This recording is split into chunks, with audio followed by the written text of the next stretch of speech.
Bonjour, Gabriel Laflamme, courtier immobilier chez Remax. Aujourd'hui, on parle du fameux sujet emplacement, emplacement, emplacement. On commence avec une anecdote. En fait, j'ai des gens qui viennent tout juste de me contacter pour vendre leur propriété qu'ils avaient acheté il y a 3 ans. C'était une maison qui était neuve, environ 35 minutes du centre-ville de Montréal, pas de trafic le samedi. Quand ils ont acheté, ça faisait du sens parce qu'en fait, c'était juste 30-40 minutes le samedi. Ça semblait assez relativement acceptable comme distance. Surtout l'attrait du neuf. La maison était flambette. C'était vraiment excitant d'acheter cette propriété-là.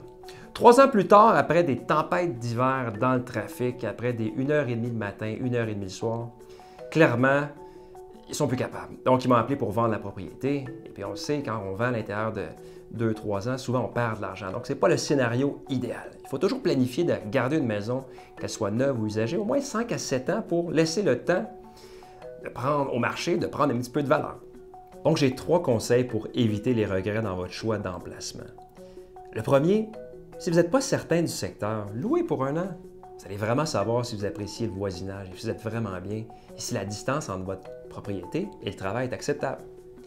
Le deuxième point, c'est si vous achetez une propriété, pensez long terme. Un peu comme à la bourse. On achète, on regarde de 5 à 7 ans pour donner au marché la chance d'avoir une augmentation de valeur. Si vous vendez après 2-3 ans, c'est clair que ça va avoir beaucoup de frais à payer et possiblement que vous allez être à perte dans votre transition.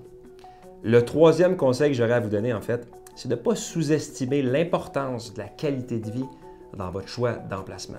C'est le fun d'avoir une maison neuve, mais si vous êtes malheureux en vous rendant au travail le matin et soir, vous ne serez pas avancé. Donc, prenez le temps de choisir un emplacement qui va vous donner un certain équilibre entre le travail et votre vie familiale. En terminant, mon expérience m'a prouvé une chose. Les gens qui sont le plus heureux suite à leur transaction, quand j'appelle mes anciens clients 1 an après la vente, c'est souvent ceux qui sont le plus proches de leur travail, parce qu'ils ont le temps de s'occuper de leurs amis, de leur famille, de leurs parents. Et puis ça, c'est non négligeable.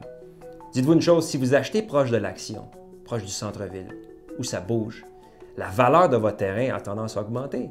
Parce que plus on est proche de l'action, plus c'est la valeur du terrain qui donne la valeur totale à la propriété.